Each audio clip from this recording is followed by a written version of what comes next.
예, 안녕하세요. 저는 오늘 강의를 맡은 홍성수라고 합니다. 오늘 제가 맡은 주제는 혐오 현상의 이해와 과제입니다. 혐오라는 말이 어느 순간 우리 사회에 중요한 화두로 떠오르게 됐는데요. 이 혐오라는 말이 어떻게 시작되었고 또 오늘날 혐오 현상이 어떻게 발생하고 또 확산되고 있는지에 대해서 살펴보는 그런 시간을 갖도록 하겠습니다. 먼저 이 혐오라는 말이 있는데요. 사실 이 혐오라는 말은 최근에 등장한 말은 아니고 우리가 오래전부터 이제 써왔던 말입니다. 영어에서 hate라는 말도 일상 용어로도 사용되고 있는 말이죠. 되게 이제 혐오라고 하면 누군가를 많이 싫어하고 미워한다라는 뜻이고요. 영어에서 hate라는 의미도 똑같은 의미를 가지고 있습니다. 근데 우리가 이번 강의에서 이제 다루려고 하는 혐오라고 하는 것은 단순히 누군가를 미워한다라고 하는 그런 일상적인 의미를 좀 넘어서 특정한 이 소수자 개인이나 또는 집단에 대해서 부정적인 관념을 가지고 있거나 어떤 감정을 가지고 있거나 또는 그 집단을 차별하거나 배제하려고 하는 태도를 뜻하는 것으로 혐오라는 말이 쓰이고 있습니다. 이 두 가지는 사실 연결이 되어 있는데요. 사실 혐오를 하는 입장에서는 개인적인 의견을 표출한 것이다, 내 마음을 표현한 것이다 이렇게 이야기할 수 있을지 몰라도 이 혐오를 당하는 입장에서는 상대방이 나를 싫어한다라고 이제 생각할 수 있는 거죠. 특히 이제 차별을 당하거나 또 배제를 당하는 입장에서는 상대방이 나를 굉장히 많이 싫어한다라는 느낌을 갖기 마련입니다. 그래서 이제 이 차별하거나 배제하려고 하는 태도 자체를 혐오라는 말로 사용하기 시작했던 것입니다. 또 이 혐오라는 말은 차별이라는 말하고도 밀접하게 또 연결이 되어 있는데요. 사실 이 누군가를 혐오하거나 또 편견을 갖고 있다 보면은 그 집단에 대해서 실제로 불이익을 주는 경우도 많습니다.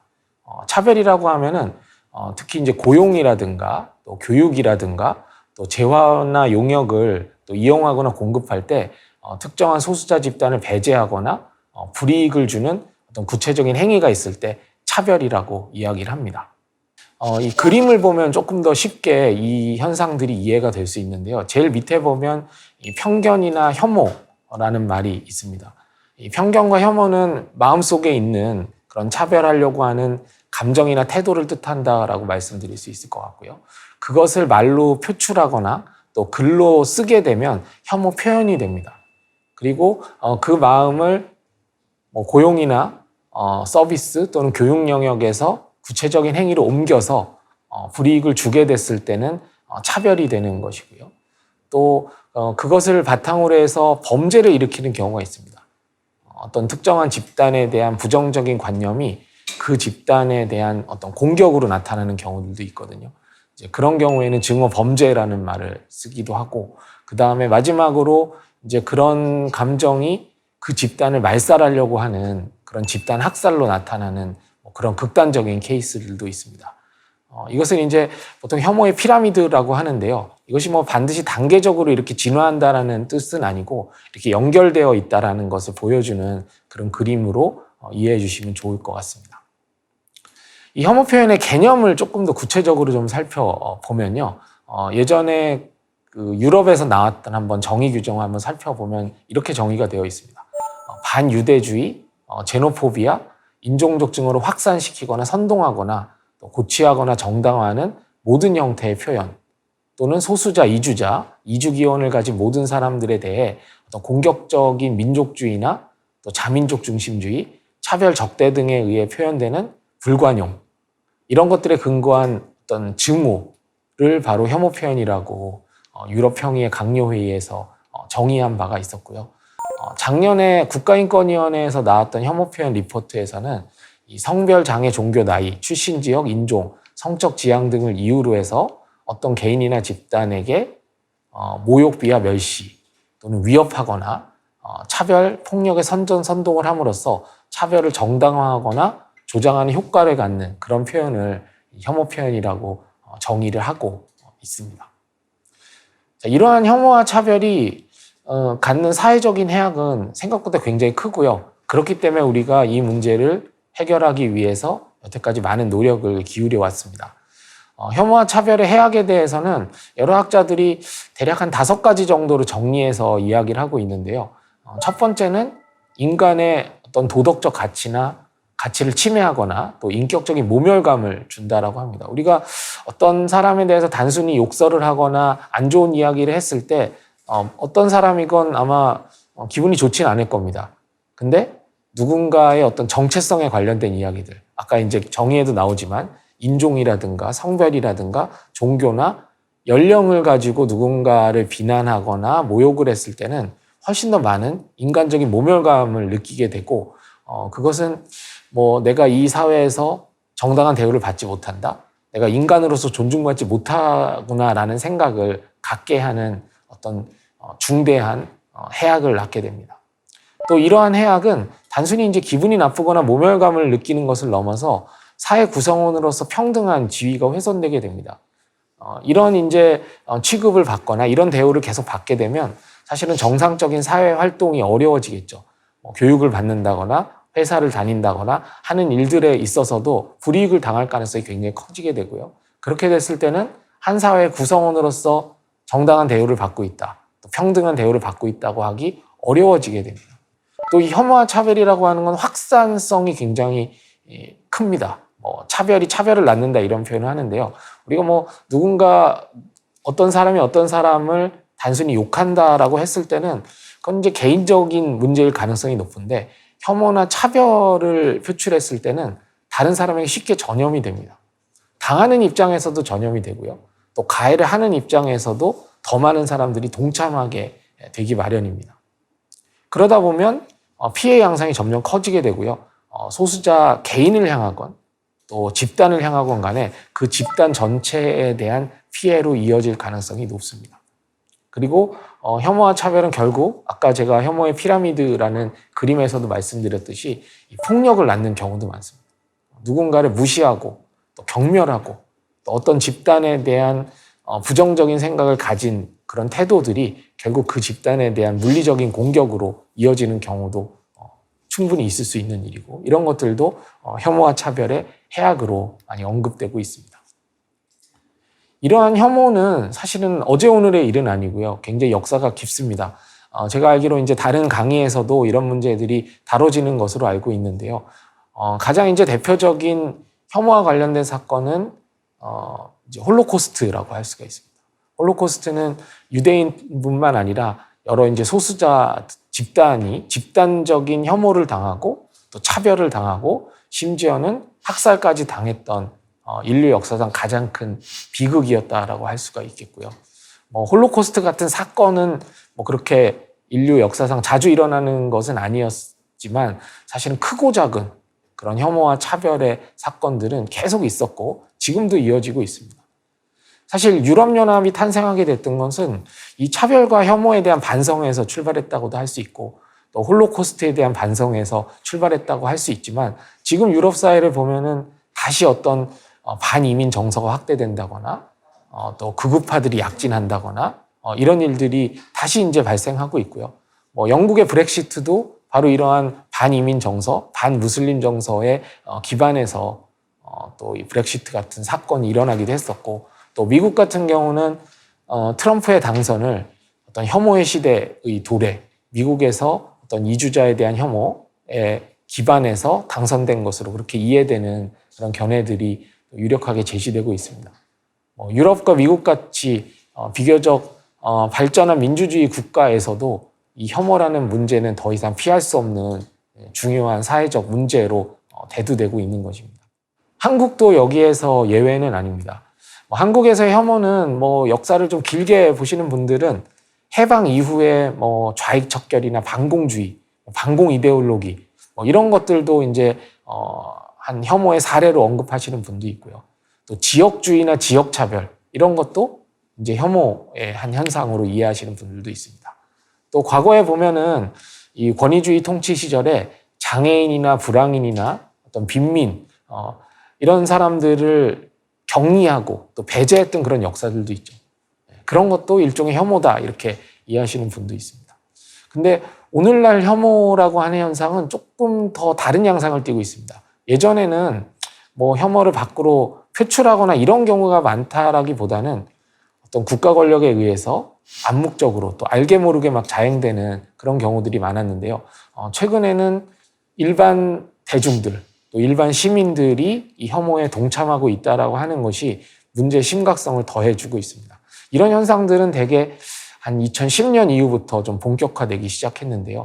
2010년 이후에 인터넷 커뮤니티들을 이렇게 보면은 이주자나 이주노동자에 대한 혐오를 조장하는 또는 이제 반다문화주의 이런 것들을 표방하는 그런 커뮤니티들이 갑자기 이제 늘어나게 됩니다. 그리고 2012년에는 뭐 일간베스트라고 하는 이제 인터넷 커뮤니티가 등장해서 소수자 혐오를 놀이화하기 시작합니다. 뭐 여성이라든가 민주화운동 세력이라든가 또 5.18 민주화운동 유공자라든가 호남이라든가 또는 세월호 유족들에 대한 혐오를 조장하면서 이것을 마치 뭐 재미있는 놀이인 것처럼 이렇게 하는 그런 문화를 이제 만들어내기 시작하는데요. 이런 것들이 비단 한 커뮤니티에서만 머무른 게 아니라 여러 이제 오프라인에서 또 사회 각 영역에서 이제 진행되기 시작하면서 어떤 분들은 이 혐오라고 하는 현상이 2010년, 2012년, 15년을 거치면서 한국 사회에 전면화되기 시작했다 이런 분석을 내놓기도 합니다. 뭐 일부 보수 개신교에서는 반동성애 운동 같은 걸 통해서 혐오를 조장하기도 하고, 또 2018년에는 이 제주 예멘 난민 사건이 있었는데요. 그때 제주도에 한 500여 명의 이제 예멘 난민이 들어왔을 때도 이 난민을 쫓아내자거나 가짜 난민을 추방해야 된다라는 식의 혐오 담론이 또 싹트기 시작합니다. 어느 순간 우리 한국 사회에서도 혐오가 굉장히 일상화된 게 아닌가라는 생각을 많이 하게 됩니다. 그럼 왜 오늘날 이렇게 어떤 특정한 집단을 차별하고 배제하는 분위기가 이렇게 만연하게 됐는지 이런 것들을 좀 살펴볼 필요가 있는데요. 뭐 가장 큰 배경으로서 작용한 것은 사실은 이제 사회경제적 배경입니다. 우리 1997년에 경제 위기가 있었고요. 그때부터 한국 사회는 저성장 시대가 도래하게 됩니다. 청년 실업이 증가하게 되고 또 개인의 지위가 굉장히 취약한 상태에 빠지게 됩니다. 이렇게 사회경제적으로 어려울 때는 사람들은 허탈감이나 시기심 또는 불만, 분노, 또 우울감 이런 거를 갖기 쉽다라고 이야기합니다. 그리고 그런 어떤 그 불안한 마음이 어떤 집단에 대한 혐오로 이어지는 경우가 있다는 거죠. 한국뿐만 아니라 이제 다른 나라도 비슷한 현상이 나타나게 되는데, 어쨌든 이런 사회경제적 배경이 혐오가 확산되는 가장 주된 그런 원인을 제공하고 있습니다. 또 미디어 환경도 문제입니다. 과거에는 어떤 히틀러 같은 선동가가 정말 집단적인 연설, 수십 명을 모아놓고 연설을 했어야 됐지만, 지금은 인터넷을 통해서 어떤 가짜뉴스나 음모론 같은 것들이 빠른 속도로 퍼져나가게 됩니다. 혐오를 하고자 하는 입장에서는 아주 편리한 그런 매체가 생긴 셈이죠.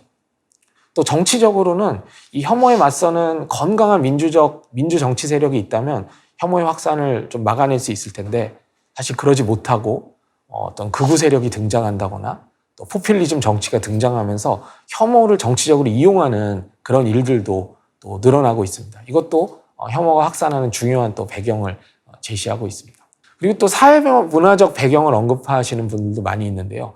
집단주의 문화나 민족 중심주의적인 그런 문화를 가진 그런 사회에서 또 혐오가 확산되기 쉽다라고 합니다.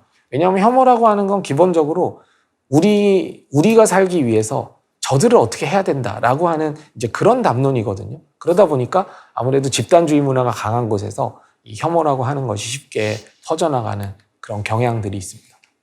이것을 한번 혐오의 확산 메커니즘으로 좀 정리를 해보면 대충 이런 식으로 정리가 될 수 있을 겁니다. 사회경제적 위기가 도래하고요. 사람들은 불안이나 공포심을 갖게 됩니다. 이런 상황에서 많은 사람들이 자기 이익이나 안전에 대해서 좀 극단적으로 집착을 하게 되는 그런 경향이 나타나게 되고, 그런 상황에서 집단주의가 강화되고 또 그 집단을 특권화하면서 이질적인 집단에 대한 거부감, 또 적대심 이런 것들이 확대되게 됩니다. 어떤 동료 시민에 대한 혐오를 정당화하는 일도 빈번하게 됩니다. 근데 사실 우리가 어떤 집단에 대한 어떤 혐오를 조장하거나 또 희생양을 삼는 것이 당연히 마음이 편하진 않습니다. 근데 이런 불편한 마음들을 해소시켜주는 게 가짜뉴스입니다. 가짜뉴스와 음모론을 통해서 이 혐오에 동참하려고 하는 사람들한테 당신들이 하는 건 혐오가 아니라 사실에 근거한 것이다. 또는 과학적인 근거가 있는 것이다. 라는 식으로 정당화를 시켜주게 되고요. 이런 것들이 많은 사람들이 혐오에 쉽게 동참하는 또 계기를 마련하게 해줍니다. 인터넷과 언론이 이런 일들을 더 조장하게 되고요. 이런 일들이 이제 빈발하게 되면 사람들은 쉽게 어떤 문제의 책임을 어떤 집단에게 전가하거나 또 희생양으로 만드는 일에 익숙하게 됩니다. 여기에 이제 마지막 불을 붙이는 것은 혐오를 이용하는 포퓰리즘 정치의 등장입니다. 정치인들까지 나서서 이런 혐오를 조장하기 시작하면은 정말 한 사회는 걷잡을 수 없는 그런 걷잡을 수 없이 혐오가 확산되는 그런 현상으로 치닫게 됩니다.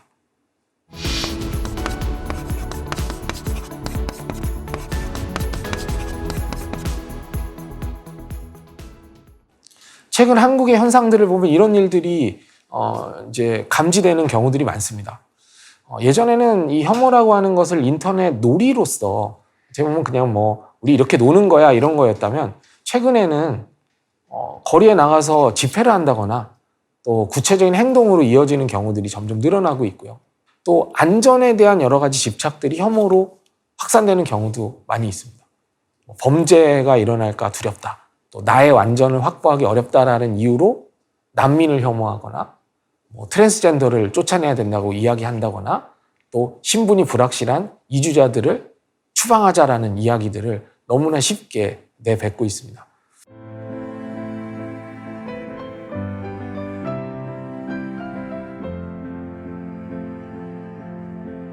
만약 이제 그런 걸 통해서 진짜 안전이 확보될 수 있다면 또 모르겠는데 그렇지도 않습니다. 우리가 불안하고 안전을 확보하기 어려운 이유는 이 소수자 집단 때문에 그런 문제가 일어나는 경우는 사실 거의 없거든요. 그것은 대부분 그 원인이 다른 곳에 있는 것이고 그 문제의 원인에 우리가 진짜 정면으로 맞서 싸우기보다는 엉뚱한 희생양을 찾는 그런 경향들이 점점 늘어나고 있는 것이죠. 또 먹고 살기가 어렵다 보니까 많은 사람들이 자기 이익에 대해서 이제 집착을 하게 됩니다.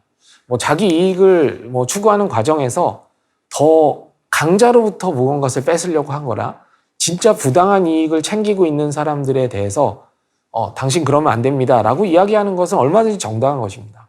근데 많은 사람들이 내가 지금 사회경제적으로 불안하고 나의 처지와 조건이 계속 악화되는 이유를 자기보다 더 약한 사람들한테서 찾는 경우들이 많습니다. 예를 들면 이주노동자 때문에 내 일자리를 뺏기고 있다라거나 아니면 5.18 유공자들이 가산점을 받고 있어서 내가 시험에서 탈락하고 있다거나 내 세금이 세월호 유족들한테 나가고 있어서 내가 지금 어려워지는 거다라고 하는 어떻게 보면 굉장히 엉뚱한 이야기들이 이제 팽배해 있는 거죠. 또는 여성할당제나 여성에 대한 여러 가지 지원 정책 때문에 내가 지금 취업이 안 되는 거 아니냐, 우리 국고가 바닥나는 거 아니냐 이런 생각들을 하는 경우들이 점점 늘어나게 됩니다. 사실 사회경제적으로 불안한 상황에서 내 권리를 찾겠다, 내가 좀 더 나은 그런 경제적 기회를 갖고 싶다, 사회경제적 지위를 갖고 싶다. 이건 얼마든지 정당한 주장일 수 있습니다. 근데 이런 것들을 풀어가기 위해서는 진짜 문제의 원인을 찾아서 그 문제와 맞서 싸워야 되는데 그러지 못하고 희생양을 자꾸 찾게 되고 자기보다 더 약한 사람들한테 책임을 전가하게 되는 현상. 이것을 우리가 오늘날 혐오라는 말로 부르고 있는 것입니다.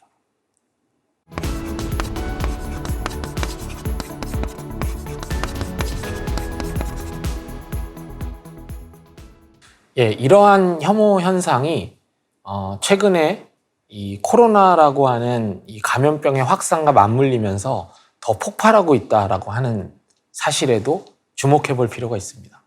이 편견과 혐오는 일상적인 시기에도 존재합니다. 하지만 아까 말씀드렸던 것처럼 이 사회경제적 위기가 있을 때 이 혐오는 더 폭발하는 그런 경향이 있습니다. 예를 들면 유럽의 이제 홀로코스트도 독일의 사회경제적 위기 이런 것이 유대인과 다른 소수자에 대한 혐오로 이어지게 됐었고요. 또 최근에 유럽에서 발발하고 있는 이주자 혐오, 무슬림 혐오는 유럽 복지국가의 위기와 떼어놓고 설명하기 어렵습니다. 또 미국이 가지고 있는 여러 가지 문제들, 또 사회경제적 위기들이 미국 사회에서의 어떤 이주자 혐오 이런 것들을 부추기고 있고, 또 트럼프라고 하는 또 이런 혐오를 선동하는 대통령의 탄생으로 이어지기도 했습니다. 한국에서는 1997년 IMF 경제위기 이후에 혐오가 더 확산되고 있는 그런 현상들을 또 보이고 있기도 하고요.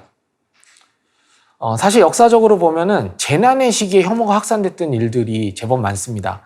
1923년에는 관동 대지진이 있었는데 이때 사실은 조선인에게 책임을 물리면서 또 혐오를 확산시켰던 그런 역사적인 사례들이 있고요. 또 비교적 최근에 2011년에는 동일본 대지진이 있었잖아요. 그때도 혐한 시기가 증가하고 책임을 제일 조선인들에게 떠넘기려고 하는 그런 분위기가 있었다라고 합니다. 또 1918년에는 스페인 독감이 있었죠. 저도 코로나가 있기 전에는 스페인 독감에 대해서 잘 몰랐는데 최근에 이제 코로나와 비교하면서 많이 재조명되고 있는 것 같습니다. 당시에 이제 발발했던 이 스페인 독감의 영향이 외국인에게 책임을 물리는, 이주자들에게 책임을 물리는 그런 혐오 현상으로 이어지게 됐고, 이것이 어떤 포퓰리즘 정치, 나치 정권을 등장하게 하게 만든 중요한 계기가 됐다. 이런 분석을 본 적이 있습니다. 지금도 굉장히 비슷하죠. 코로나가 확산되면서 유럽이나 미국에서는 아시아인에 대한 혐오, 또 중국인에 대한 혐오가 확산되고 있고 민족주의가 다시 이렇게 부흥하고 있다라고 하는 그런 얘기들이 들려오게 됩니다. 이런 상황에서 나치와 같은 그런 극우 정치가 다시 등장할 가능성도 배제할 수 없는 것입니다. 또 혐오가 더 확산되고 차별이 전면화될 가능성을 배제할 수 없는 그런 상황으로 치닫고 있습니다. 이러한 문제들을 국제기구나 또는 한국의 인권단체들, 또 이런 문제들을 늘 염려해왔던 여러 분들이 이런 문제를 지적하고 있습니다. 유엔에서는 이 코로나에 대한 그런 보고서를 내면서 평등, 또 차별에 반대하는 것, 그리고 포용이 이번 위기의 핵심이다라고 지적을 하고 있기도 하고요. 유엔 인권 최고 대표실에서는 이 코로나 피해를 막는 정책에서 단 한 사람의 소외도 있어서는 안 된다. 그리고 특정한 계층과 집단에게 피해가 확산되는 것, 피해가 집중되는 것을 막아야 된다라고 하는 점을 강조하고 있습니다. 또 한국의 인권단체들은 이 재난 상황에서 평소 목소리와 힘을 갖지 못했던 그런 취약계층들이 더 고통을 받고 있고, 또 그동안 확인되지 않았던 인권의 사각지대들이 드러나고 있다라는 그런 날카로운 지적을 또 하고 있습니다. 실제로 이 코로나에 관련해서 그동안 이제 차별받고 있었던 또는 소외되어 있었던 그런 집단들이 더 많은 피해를 받는 그런 경우들이 많이 늘어나고 있죠. 예를 들면 노인이나 기저질환자나 어떤 장애인이나 또 사회경제적 지위가 낮은 사람들, 또 소수 인종, 소수 민족, 또 소수 종교, 또 이주민, 난민, 무국적자 이런 사람들에게 피해가 집중된다라고 하고요. 이것은 유엔 같은 국제기구가 지적하고 있는 그런 상황이기도 하지만 한국에서도 비슷한 상황들이 계속 나타나고 있습니다. 근데 또 하나 우리가 주목해야 될 것은 이 보건 전문가들이 하는 이야기인데요. 이 보건 전문가들은 어떤 집단에 대해서 낙인을 찍고 또 혐오하는 것은 방역의 관점에서도 전혀 도움이 되지 않는다라고 합니다. 왜냐하면 어떤 감염병이라고 하는 문제가 특정한 집단이 잘못해서 이루어지는 경우는 거의 없습니다. 그거보다는 어떤 사소한 어떤 방심이라든가 개인적인 일탈이라든가 또는 우리가 방역 수칙을 준수하지 않아서 여러 가지 이제 문제들이 확산되고 있는 상황인데, 어떤 문제가 발생했을 때 하필이면 그 문제가 평소에 좀 미움을 받고 있거나 평소에 혐오를 당하고 있거나 또는 소외되어 있는 그런 집단에서 발생했을 때는 여지없이 그 집단에 대해서 집중포화를 가하는 그런 경향들이 있습니다. 그러니까 원래도 힘들었던 사람들이 더 힘들어지게 되는 거죠. 반면에 좀 힘이 있고 강했던 사람들은 그런 집단에서 누군가가 잘못을 하게 되면 되게 그 개인에게 책임을 물리지 그 집단에 대한 그 집단 전체에 대한 책임으로 문제를 몰고 가는 경우는 많지 않습니다. 그것이 이런 식으로 코로나 시대에도 혐오와 차별의 문제가 다른 방식으로 또 나타나고 있다라고 이야기할 수 있을 것 같습니다. 다행히도 이 혐오에 반대하는 메시지들도 많이 나오고 있습니다. 예전에 이제 교육부 총리는 이 중국에 대한 또 중국 유학생에 대한 혐오가 막 이제 2, 3월에 이제 많이 확산되고 있을 때 중국 유학생도 우리 학생이다. 혐오의 시선을 거두어달라 이런 요청을 하기도 했었고요. 또 국가인권위원회 위원장은 혐오가 아닌 인류애와 연대로 이 문제를 풀어야 된다라고 이야기했고 혐오와 차별을 중지하는 것이야말로 공동체의 안전을 지키는 길이다. 이런 메시지를 내놓기도 했습니다.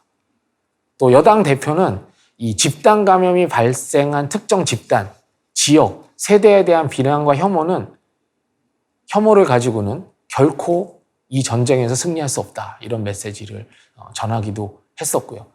저는 이런 것들이 어떻게 보면 우리 사회가 이 코로나 전국에서 자꾸 이제 혐오로 나아가고 있는 현상들이 곳곳에서 감지되지만 또 여기에 저항하는 힘도 만만치 않다. 또 여전히 우리 사회가 저력을 가지고 있다는 걸 보여주는 모습이 아닌가라는 또 희망적인 생각도 갖게 됩니다. 하지만 여전히 불안감도 있습니다.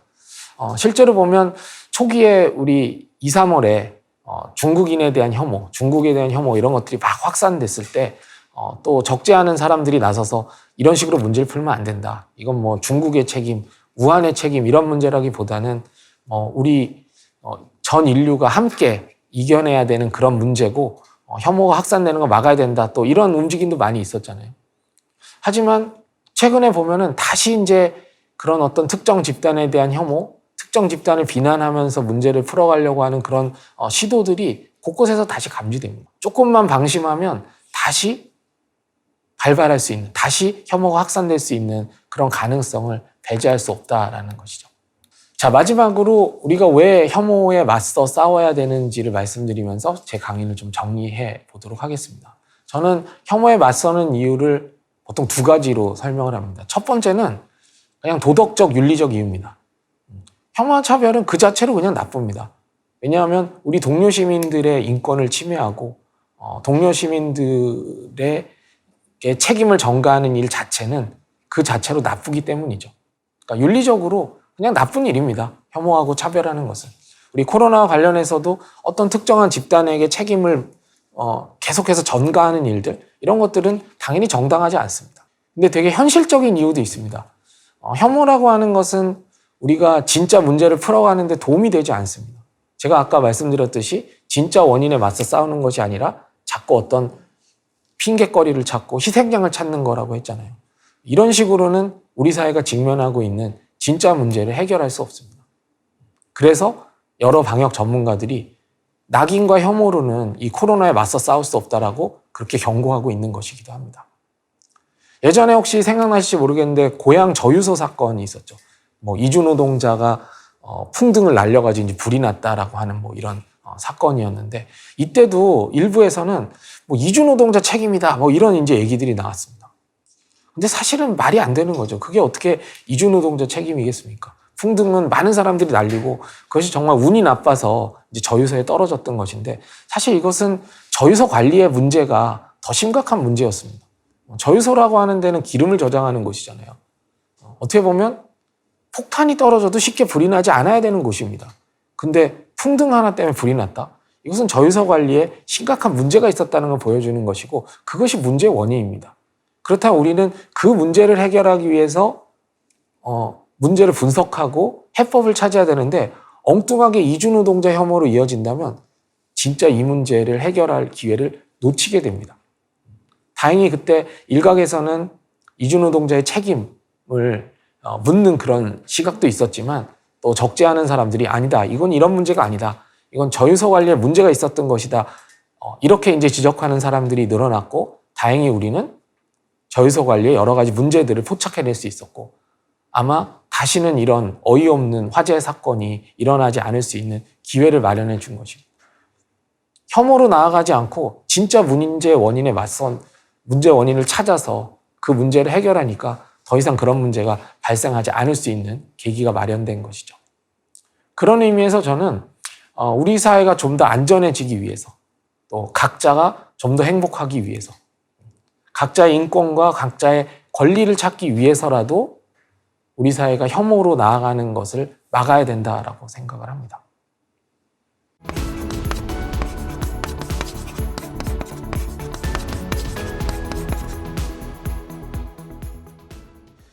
자, 이제 강의를 정리해야 될 것 같습니다. 앞에서는 혐오의 개념에 대해서 좀 살펴봤고, 또 한국과 다른 나라에서 벌어졌던 여러 가지 혐오 현상에 대해서도 간단히 말씀드렸습니다. 그리고 마지막으로는 우리가 혐오에 맞서야 되는 이유를, 이 혐오에 맞선다는 것은 한편으로는 윤리적으로 나쁜 일이고 도덕적으로 나쁜 일이기에 우리가 혐오와 차별로 나아가는 것을 막아야 되고, 또 다른 이유로서는 우리 사회가 직면하고 있는 진짜 문제를 해결하기 위해서라도, 또 우리 사회가 더 안전해지기 위해서, 더 안전해지고 더 행복해지기 위해서라도 혐오와 결별해야 된다는 점을 말씀드렸습니다. 오늘 강의는 이 정도로 정리하도록 하겠습니다. 감사합니다.